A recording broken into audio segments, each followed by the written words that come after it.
지난 일주일 동안 평안히 지내셨습니까? 지난 안식일 오후에는 상당히 긴 시간 동안이었지만 우리가 재직 헌신회로 함께 보내었습니다. 특별히 그 시간에 우리 부목사님께서 이 교회가 앞으로 가야 할 방향을 제시해 주셨습니다. 이 교회가 앞으로 빛의 역할과 또 소금의 역할을 하기 위한 그 사명을 감당하기 위하여 우리가 꼭 해내야 할, 그리고 꼭 도착해야 될 지점이 있습니다. 이 교회는 안으로는 영성이 있는 교회, 믿음이 있고 사랑이 있고 그리고 소망으로 충만한 교회가 되어야 될 것입니다. 그러니까 우리는 마지막 날까지, 그러니까 우리의 인생이 다하는 그날까지, 혹은 예수님께서 오시는 그날까지 해야 될 일들이 있는데, 개인적으로는 우리 안에 있는 죄, 우리 안에 있는 악과 대항하여 끝까지 싸우는 겁니다. 그래서 이루어지는 것들이 성화라는 것이고, 또 죄 용서, 그리고 하나님의 사랑. 그래서 예수님을 꼭 닮은 존재로 거듭나고 변화되는 것, 이것이 개인적인 우리의 인생의 목표입니다. 이 교회는 그러한 것들을 이루고, 그리고는 이 주변 성남시에 거주하시는 분들에게는 십자가로 이끌 만한, 그리고 그들에게 진정한 유익이 되는 그러한 사업들을 해야 될 것입니다. 도르가처럼. 그래서 앞으로 다시 우리 부목사님께서 그러한 말씀을 직원회에서, 그리고 이 교회에서 아마 몇 번에 걸쳐서 설명을 하시고 또 안내해 드릴 것입니다. 지금 당장 우리가 그 모든 일을 다 완벽하게 하지 못할지라도 이 교회가 가야 할 길들은 분명한 것입니다. 그 길을 가야 교회로서의 존재하는 가치가 있고 의미가 있는 겁니다. 그런 일들을 성남중앙교회의 모든 성도들이 그 일을 이루는 데에 다 참여하시고 기도로 응원해 주시고 함께 힘을 합해 주시기를 간절히 바랍니다. 정호승 시인이라는 분이 계십니다. 그런데 이분이 시집을 내셨는데 그 시 중에 하나가 제목이 뭐냐 하면 굴비에게 라는 제목의 시를 썼습니다. 굴비 아시죠? 이런 시입니다. 부디 너만이라도 비굴해지지 말기를. 강한 바닷바람과 햇볕에 온몸을 맡긴 채 꾸덕꾸덕 말라가는 청춘을 견디기 힘들지라도 오직 너만은 굽실굽실 비굴의 자세를 지니지 않기를. 무엇보다도 별을 바라보면서 비굴한 눈빛으로 바라보지 말기를. 돈과 권력 앞에 비굴해지는 인생은 굴비가 아니다. 내 너를 굳이 천일염의 정성껏 절인 까닭을 알겠느냐? 굴비에게, 정호승. 이런 시가 있습니다. 굴비도 이렇게 시적인 이 주제가 될 줄을 몰랐죠? 저 어릴 때 바닷가에 살았기 때문에 참 맛있는 생선이 있었는데, 근데 그 생선은 어떨 때가 맛있었느냐 하면 이 잡아온 고기를 이 어촌에서는, 저희 마을에서는 그랬습니다. 이게 대나무, 아주 긴 높은 대나무에다가 이렇게 그물을 매달아 놓고 그 그물 안에다가 생선을 말리죠. 바닷가에서 그랬던 것 같아요. 바닷가 출신들은 아마 그런 걸 보셨을지 모르겠습니다. 제가 저쪽 안면도 갔다 올 때도 보니까 어느 집이 그런 집이 있더라고요. 그래서 그것을 뭐 이게 제사를 하든지 뭐 명절이 있든지, 그래서 화로에 아직 숯이 남아있을 때 그 숯불을 이렇게 피워가지고 숯불에 구워서 먹으면 그 생선이 참 맛있습니다. 이 굴비는 맛있는 생선이지 않습니까? 맛나는 생선이 되기 위한 과정들이 있다는 거예요. 만나는 생선이 되기 위해서, 그 굴비가 되기 위해서는 이게 천일염에 잘 이렇게 절여져야 됩니다. 그리고 바람이 불어야 되고 햇볕에 그을려지고 되어지는 그러한 과정을 거쳐야만 맛있는 가치 있는 굴비가 되는 겁니다. 왜 제목을 굴비라고 했는지 좀 예상이 되시죠? 생각이 되시죠? 이게 비굴해지지 말라는 말씀입니다. 세상 사람들도 비굴하게 살지 말자 청년들이여 라고 그렇게 외치는 거예요. 굽실굽실 비굴하게 살지 말자, 그렇게 격려하는 시입니다. 어떻게 돈과 권력 앞에서 그렇게 굽실거리고 비실거리냐? 그러지 말자. 청년들은 어려울 때가 있고 고통의 때가 있다. 그건 하나의 가치 있는 인생이 되기 위한 과정이다. 그렇게 이야기하고 있는 것입니다. 그리스도인들에게도 그런 과정이 있나요? 있습니다. 죄와 싸우는 작업은 항상 어려운 겁니다. 내 안에 원래 본디부터 들어있는 악에 대항하여 싸우는 것들은 쉬운 일이 아닙니다. 악한 생각이 이렇게 머릿속에 떠오르지 않습니까? 어느 순간에 어떤 탐욕들, 어떤 욕망들, 어떤 죄악적인 것들이 이게 떠오르지 않습니까? 그렇죠. 그럴 때 어떻게 해야 될까요? 거기에다가 마음을 확 열어버리면 그런 사람이 되는 겁니다. 마음속에 이렇게 떠오를 때 악한 감정, 악한 생각, 여러 가지 죄악적인 것들이 떠오를 때 어떻게 해야 될까요? 그때 문을 닫아야 되는 거예요. 근데 우리의 마음문을 닫을 만한 힘이 우리에게 없습니다. 어떻게 해야 될까요? 그러므로 십자가에 의지하고 십자가에 호소하는 겁니다. 그래서 그 순간에 어떻게 해야 된다고요? 예수 그리스도께 손을 내미는 겁니다. 예수님이 옆에서 기다리시니까. 이러한 작업이, 이러한 일들이 매일매일 일어날 때에 우리의 품성이 변해가는 겁니다. 그럼 마음속에 떠오르는 것을 그냥 허용하고 용납하고 놔두면 그런 악한 생각과 욕망들, 죄악적인 것에 절여진 사람이 되는 거예요. 가치 있는 굴비가 안 됩니다. 뭐가 될까요? 굴비의 반대? 비굴한 사람이 되는 거예요. 죄에 대하여 세상에서 비굴해질 수밖에 없는 그런 사람이 될 수밖에 없습니다.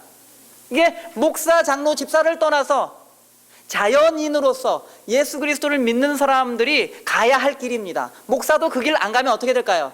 비굴한 목사가 되겠죠. 그렇지 않습니까? 제가 오늘 드리는 말씀은 사실 이 전임지에서 떠나올 때에 여러분은 기도해 주시기 바랍니다.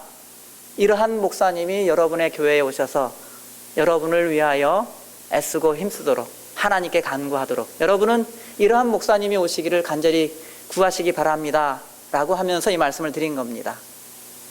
모든 목사들은 잠깐 성도들과 함께 하늘 가는 여정에서 잠깐 이 가이드 하는 겁니다. 여행 가면 가이드가 있잖아요. 잠깐 함께하는 목자입니다. 잠깐 인도하는 거예요. 그 길에서.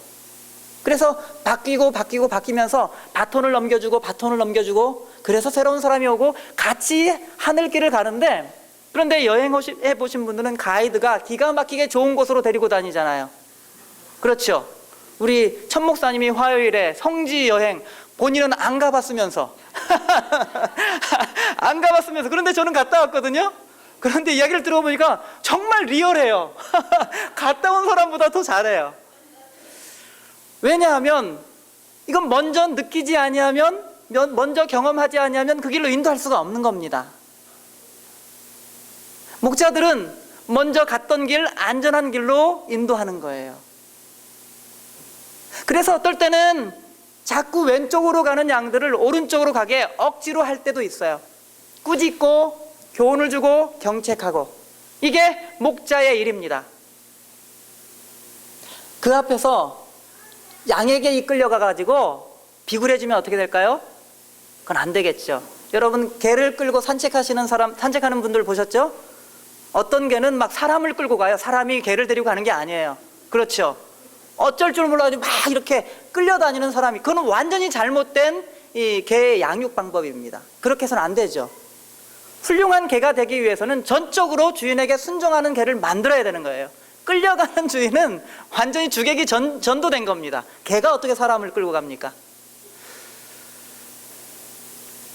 하나님께서 이곳에 하나님의 종을 보낼 때마다 여러분께서는 기도해 주시기 바랍니다. 비굴해지지 않도록, 의롭도록, 그리고 정직하고 선하게 그 목자의 역할을 최선을 다하여 할 수 있도록 여러분 기도해 주시기 바랍니다. 지금부터 이 다윗은 지금부터 한 3,000년 전 사람입니다. 근데 한 2,850년, 2,900년 그 사이에 있던 사람이 누구냐면 아합 왕이었어요. 북방 이스라엘과 남방 유다로 나눠졌지 않습니까? 북방 이스라엘은 대대로 악한 왕만 있었고, 남방에는 악한 왕, 좋은 왕, 악한 왕, 좋은 왕, 좋은 왕, 악한 왕, 악한 왕, 좋은 왕, 좋은 왕, 악한 왕, 좋은 왕, 악한 왕, 막 이렇게 계속 반복되는 거예요. 그러면서 점점 그 나라의 가치, 그 나라는 빛을 잃기 시작합니다. 남방 유다는. 근데 북방 유다는 처음부터 빛을 잃은 백성이었어요. 그런데 하나님께서 북방 이스라엘에 유독 정말 능력 있는 선지자들을 많이 보냈습니다. 그 아합 왕 때 보내진 선지자가 누굴까요? 엘리야예요. 엘리야는 외로운 선지자였습니다. 그렇죠? 보십시오. 열왕기상 17장 1절을 보시면 여기 엘리야가 등장합니다. 정말 지독한, 정말 그 유래를 찾아볼 수 없는 독재자, 하나님에게서부터 완전히 백성들을 떠나게 하는 이 신앙의 뿌리 자체를 완전히 뽑아버리는 그러한 왕이 아합 왕이었습니다. 그래서 하나님께서 엘리야를 보내시지 않습니까? 17장 1절입니다. 길르앗에 우구하는 자 중에 디셉 사람 엘리야가 아합에게 고하되 나의 섬기는 이스라엘 하나님 여호와의 사심을 가리켜 맹세하노니 내 말이 없으면 수년 동안 우로가 있지 아니하리라. 사람이 왕 앞에 나아갈 때 그렇게 쉽게 나아갈 수 있나요? 변호사도 전직 대통령 만나러 갔는데 못 들어갔다면서요? 그랬잖아요. 이전에 왕 앞에 나아가는 것은 쉬운 일이 아니었습니다. 그런데 거기 가서 왕이 들으면 기분 나쁜 말을 하기가 쉬웠을까요? 단연코 그렇지 않습니다. 그런데 이 사람은 왕을 두려워하지 않았어요. 누가 계시니까? 하나님이 계시기 때문에 하나님의 말씀을 높이고 하나님을 높이는 사람이었기 때문에 하나님께 순종하는 사람이었습니다. 다시 말하면 아합은 엘리야는 아합 앞에 나아갈 때에 목숨 걸고 나간 겁니다. 말씀 전하기 위하여. 자기 생명 생각했으면, 뒷일을 생각했으면 엘리야는 아합 앞에 나아갈 수가 없었을 것입니다. 그런데 그는 믿는 구석이 있는지 뭘 먹었는지 이게 아주 이렇게 간이 이렇게 부어가지고요. 보통 사람들은 감히 할 수 없는 그 일을 왕 앞에서 행한 것입니다. 하나님의 명령을 전달한 겁니다. 그리고 홀연히 사라졌습니다. 그래서 이 아합 앞에, 이스라엘 이 민족 앞에서 이 엘리야가 정말 외롭게 하나님 편에, 의의 편에 서서, 선한 편에 서서 그가 이스라엘 백성들을 향하여, 아합 왕을 향하여, 그리고 아합의 그 유명한 부인을 향하여 하나님의 말씀을 가감없이 전했습니다. 너무 외로웠습니다. 그래서 나중에 너무 힘들어서 그래서 막 도망갔어요. 죽는 게 두려워서. 갑자기 이렇게 이 우울증 같은 증세가 나타나가지고 견딜 수가 없어서 막 도망갑니다. 먼 길을 도망가죠.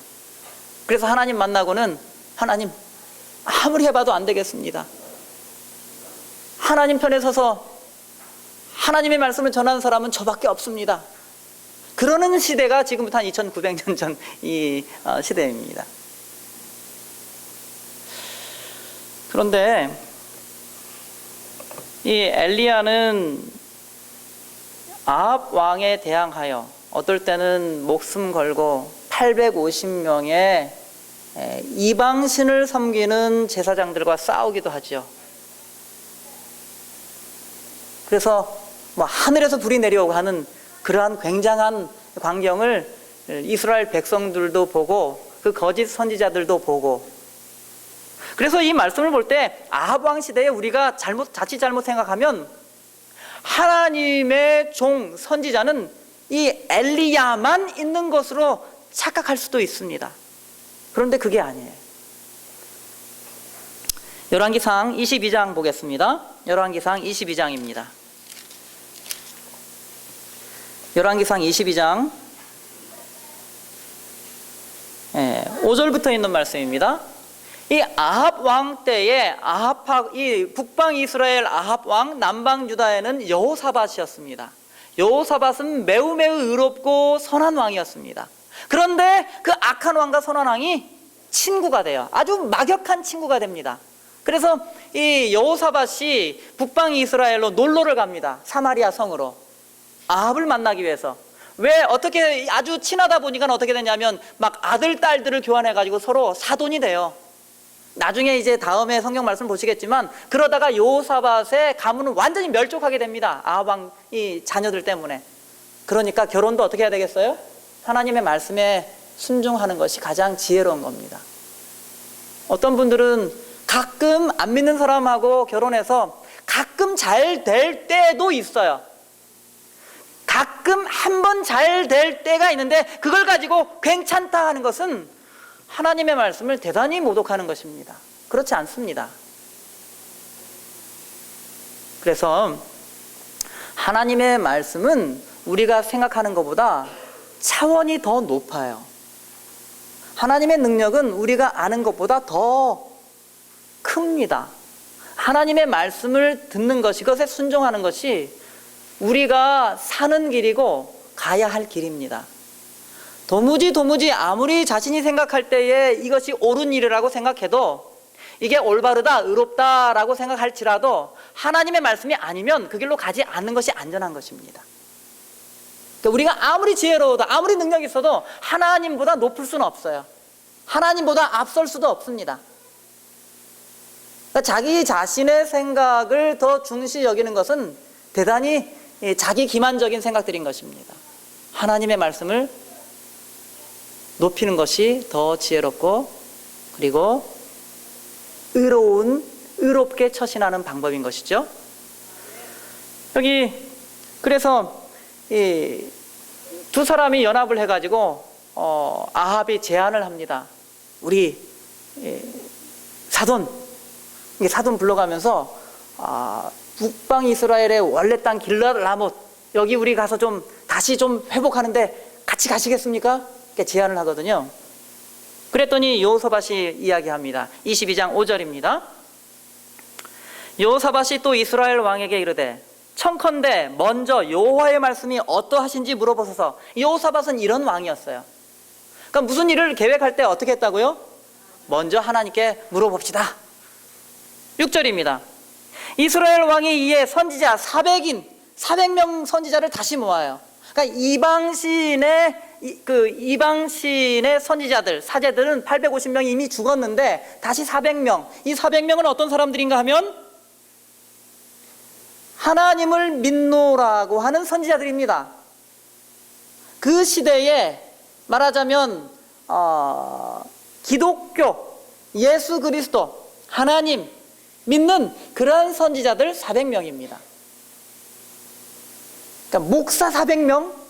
목사보다 더 높을지 모르겠습니다. 400명이나 있었습니다. 그러니까 그 북방 이스라엘에 이러한 선지자가 이미 있었다는 거예요. 없던 게 아니었습니다. 하나님 믿습니다 하고 공언하던 선지자들이 400명이나 있던 시대입니다. 근데 갑자기 나타난 거예요. 왜냐하면 여호사밧이 물어봐야 되니까. 그래서 저희에게 이르되 내가 길르앗 라못에 가서 싸우랴 말랴.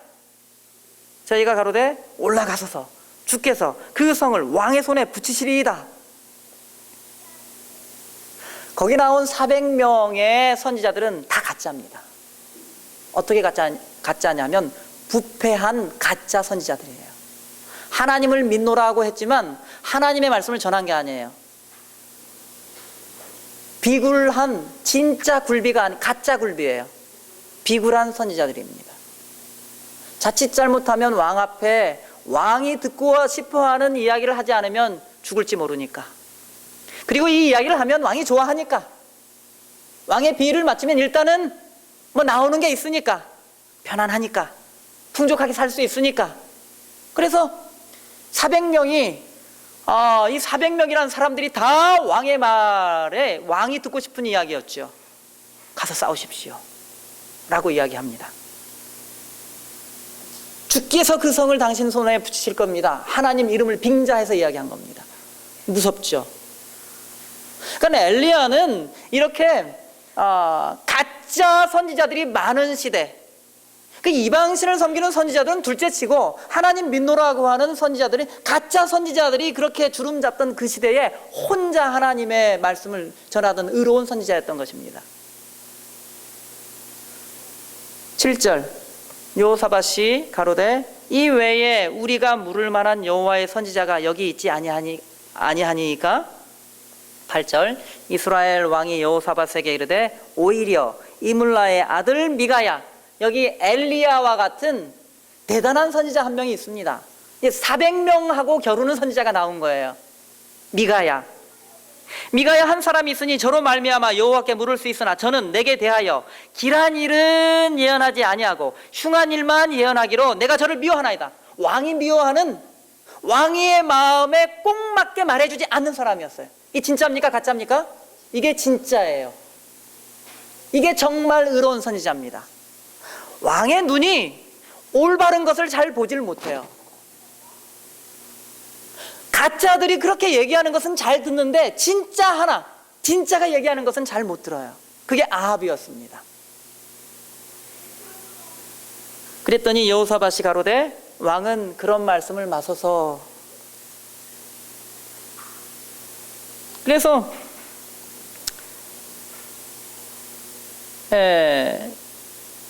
어디를 보시느냐 하면 13절부터 좀 보겠습니다. 22장 13절입니다. 그래서 이제 미가야를 부르러, 진짜 선지자를 부르러 보내죠. 미가야를 부르러 간 사자가 일러 가로되 선지자들의 말이 여출일구하여 왕에게 길하게 하니 청컨대 당신의 말도 저희 중 한 사람의 말처럼 길하게 하소서. 아유, 그 좀 왕 좀 마음 좀 기쁘게 해주십시오. 그렇게 이렇게 유혹합니다. 간 사람이. 그거 위험하게 그렇게 목숨 걸면서 그렇게 하지 마시고 좀 융통성 있게, 왕이 그렇게 기분 좋게 얘기하는데 기쁘게 해드리셔야죠. 우리 서로 좋게 지냅시다 라고 이야기했으니까 이게 물리치기가 쉽지 않겠죠? 14절 미가야가 가로되 여호와의 사심을 가리켜 맹세하노니 여호와께서 내게 말씀하시는 것 곧 그것을 내가 말하리라.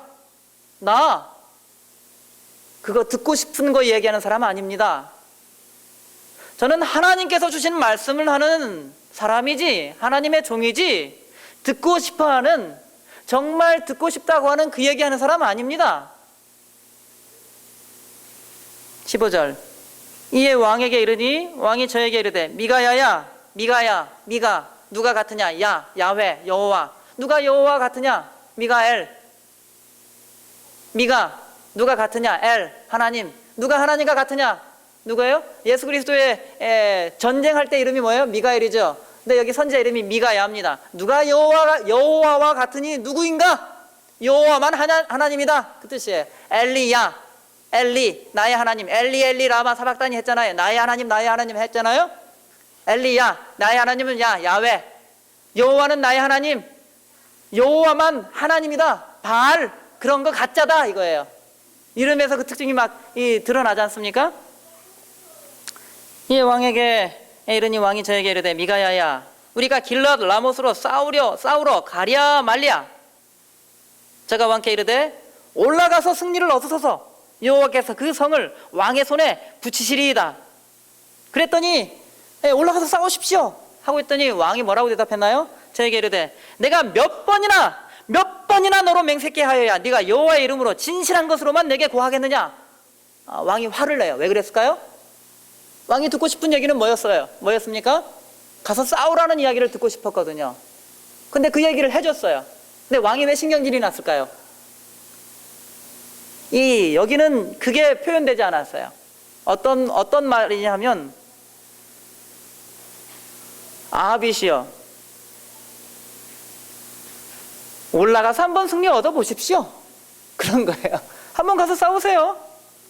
하나님 없이, 하나님의 지원 없이, 하나님에 대한 믿음도 없고 하나님의 명령 없이 한번 가보십시오. 그게 되나? 그게 될까요? 라고 왕에게 도전한 겁니다. 그러니까 이게 듣고 싶은 얘기를 해준 것이 아니고 하나님 없이 한번 올라가 보라 그겁니다. 그랬더니 왕이 신경질이 난 거예요. 그래서 17절, 저가 가로되 내가 보니, 이제 미래를, 장래에 있을 일을 얘기하는 겁니다. 내가 보니 온 이스라엘이 목자 없는 양같이 산에 흩어졌는데 여호와의 말씀이 이 무리가 주인이 없으니 각각 평안히 그 집으로 돌아갈 것이니라 하셨나이다. 그래서 싸우러 가죠. 여호사밧과 아합이 싸우러 갑니다. 어떻게 됐을까요? 여호사밧은 구사일생으로 살아 돌아갑니다. 죽을 뻔하는데 겨우 살아서 돌아가죠. 아합은요, 화살에 맞고 비참하게 죽습니다. 그래서 이스라엘 군사들이 목자 없는 양처럼 흩어져서 집으로 돌아가게 되었습니다. 예언이 성취되었나요? 성취되었습니다.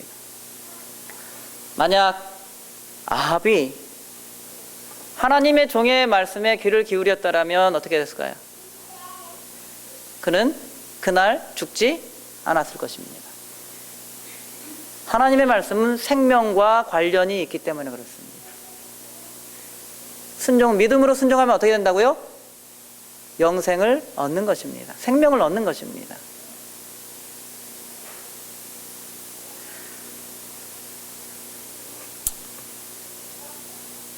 이 미가야는 엘리야는 이방 선지자들과, 이방 신을 섬기는 선지자들과 이 대결하여 싸웠다면, 미가야는 정말 부패해버린 선지자들의 그 부패함에 대항하여 싸운 사람입니다. 하나님의 말씀을 정직하게, 가감 없이, 겁도 없이 목숨을 내놓고 그렇게 전한 사람이었습니다. 이 여호사밧이 도망가서 겨우 살아서 예루살렘으로 돌아갔거든요. 그랬더니 뭐라 그런 줄 아십니까? 거기에 선지자 거의 같은 말입니다. 약간 뉘앙스가 다르지만, 근데 선지자가 선견자의 일도 나중에 다 하게 되죠. 뭐라고 하느냐면, 왕이 악한 자를 돕고 여호와를 미워하는 자를 사랑하는 것이 가하니까, 그러므로 여호와께로서 진노하심이 왕에게 임하리이다. 이 선지자도, 예후라는 선지자도 왕 앞에 함부로 나아가는 것이 쉬운 일이 아닌데, 이 사람도 예후를 책망하는 기별을 전하죠. 그런데 여호사밧은 아마 회개했던 것 같아요. 그 다음에 바로 이 일이 지난 다음에 전쟁을 하게 됩니다. 암몬 모압 족속과. 그때 두려워하다가 하나님께 기도하고 간절히 하나님을 의지하고 호소한 다음에 가면서 뭐라고 한 줄 아십니까? 그 유명한, 너희는 너희 하나님 여호와를 신뢰하라. 그리하면 견고히 서리라. 그 선지자를 신뢰하라. 그리하면 형통하리라. 이게 회개한 여호사밧의 믿음이었습니다. 누구를 신뢰하라고요? 여호와를 신뢰하라. 그 선지자를 신뢰하라. 하나님을 절대적으로 신뢰하시는 성남중앙교회 성도님들 되시기를 간절히 바랍니다. 여러분들에게 보내진 선지자가 의롭다면, 선하다면, 그게 하나님의 말씀에 일치한다면, 여러분, 그럴 때에, 그렇지 않을 때는 그렇게 하시면 안 됩니다. 그럴 때에 하나님 편에 선 거룩한 사람이 있다면 신뢰하시기 바랍니다. 그러면 형통한다고 했습니다.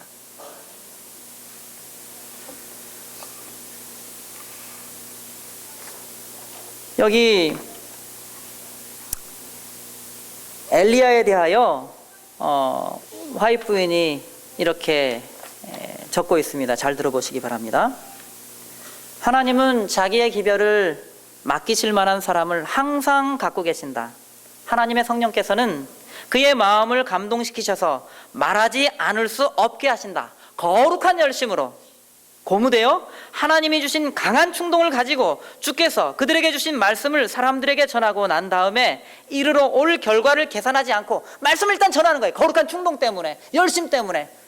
그 뒤에 이르러 올 결과는 그걸 생각을 미처 못한 거예요. 계산하지 않습니다. 그렇게 계산하지 않고 그들은 의무이행에 착수하였다. 엘리야 같은 사람들, 미가야 같은 사람들입니다. 하지만 그 하나님의 종은 곧 그가 위험한 일을 감행하였다는 것을 깨달았다. 금방 말을 딱 해놓고 하나님의 말씀을 딱 전하니까 이게 뒤에 이렇게 이르러오는 일들이 사람이 감당할 수 있는 일이 아니라는 사실을 딱 깨달은 거예요. 자신과 그 전한 기별이 비판의 대상이 되었음을 알게 되었다. 그의 태도와 생활과 재산, 하나님 편에 서서 말씀을 전하면 이렇게 평가되어진, 비판받는다는 거예요. 어떻게 비판받느냐 하면 낱낱이 살펴지는데 그의 태도, 그의 생활, 그의 재산, 이 모든 것이 다 조사를 받고 비판을 받는다. 다니엘도 그랬습니다. 다니엘은 찾아봤더니 있었어요? 없어요? 흠이 있었습니까? 없었습니까? 흠을 찾을 수가 없었습니다. 그의 기별은 자세히 분석되고 짧은 판단력을 가진 유한한 인간들의 생각대로 가장 옹졸하고 성화되지 못한 정신으로 거절함을 받는다. 그 기별이 하나님께서 성취하시려고 계획하였던 일을 이루었는가? 아니다. 그 이유는 그것을 듣는 자들의 마음이 거룩하지 못했기 때문에 실패하였다. 만약 목사의 얼굴이 부싯돌 같지 않으면, 부싯돌 같은 게 무엇인가는 이렇게 설명합니다.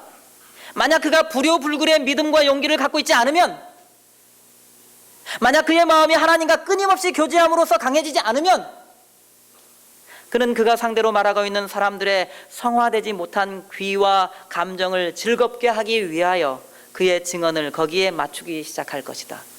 가장 큰 불행입니다. 하나님의 종이 듣고 싶어하는 귀와 마음에 맞는 이야기를 하기 시작하면 그때는 불행이 시작되는 거예요. 멸망이 들어오는 겁니다.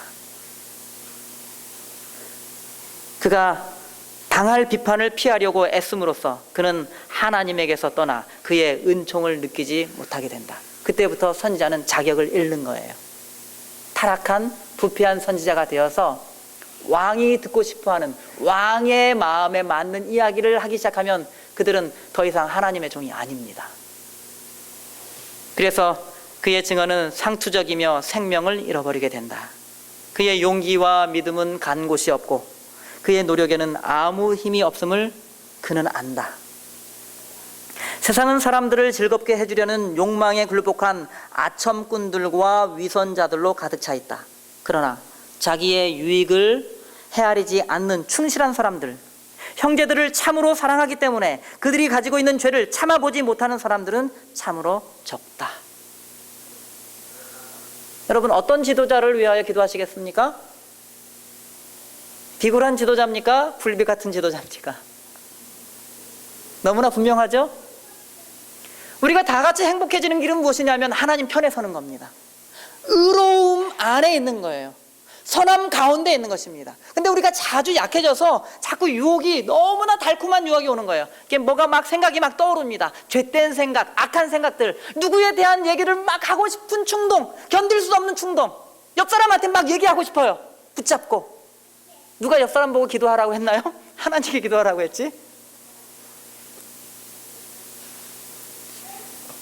만약 목사의 얼굴이 부싯돌 같지 않으면 그는 힘도 잃고 아무것도 없는 신세가 되고 말아버리고, 이 교회에는, 그리고 그 하나님을 믿는 그 그룹에는 전혀 성령의 역사가 있을 수 없다는 사실을 우리는 잘 생각해 봐야 할 것입니다.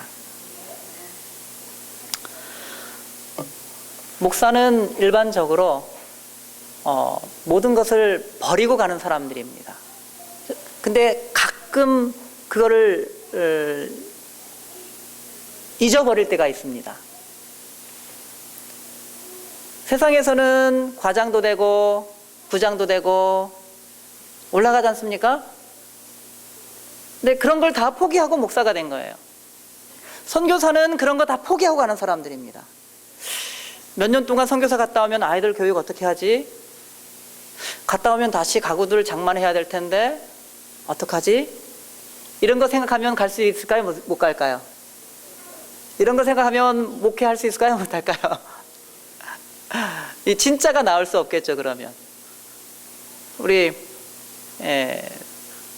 천 목사님도 선교사를 갔다 오셔서 집이 좀 좁지 않습니까? 그랬더니 괜찮대요. 갔다 와서 그럼 갔다 온 지 얼마 안 돼서 가진 게 없어서 별로 좁지를 않다고 하시더라고요. 그 집에 안 들어가서 잘 모르겠습니다만은. 근데 40이 좀 넘어가면서 너무 우울해졌습니다. 제가 왜 우울해졌냐 하면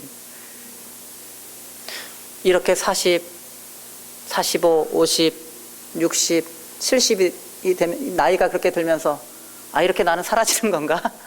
그렇게 우울한 겁니다. 아무것도 이루지 못했는데 나는 이렇게 있다가 그냥 아무것도 이루지도 못하고 나이가 들어서 죽어야 되나? 대단한 자기 착각 속에 산 겁니다. 목사가 됐으면 그거 다 포기하고 그 길이 아닌 다른 길을 걸으려고 이렇게 목회를 시작했는데 어느샌가 이렇게 자꾸 올라가는 거, 과장되고 부장되고 이렇게 되는 거, 그렇게 생각하고 있었던 것 같아요. 제가.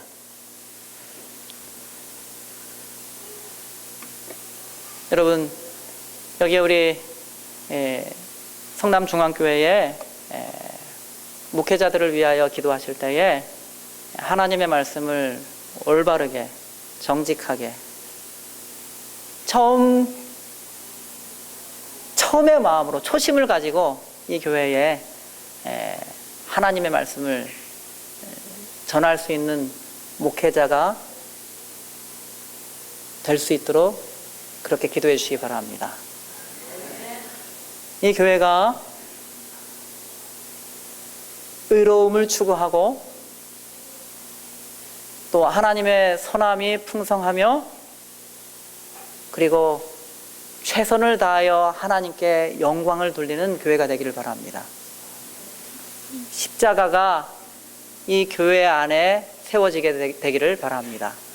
우리 영혼 속에 나를 사랑하신 예수 그리스도의 놀라운 사랑, 나를 위하여 피 흘리신 목숨 바치신 예수 그리스도의 온전한 사랑이 날마다 우리 마음속에 자리 잡게 되기를 간절히 바랍니다. 성남중앙교회 성도 여러분, 이 교회가 성공하기 위해서는 십자가 앞에 우리 자신을 낮추고 가는 것이 성공의 유일한 비결입니다. 그러한 교회가, 그러한 여러분과 제가 되기를 간절히 바랍니다. 말씀을 마치겠습니다.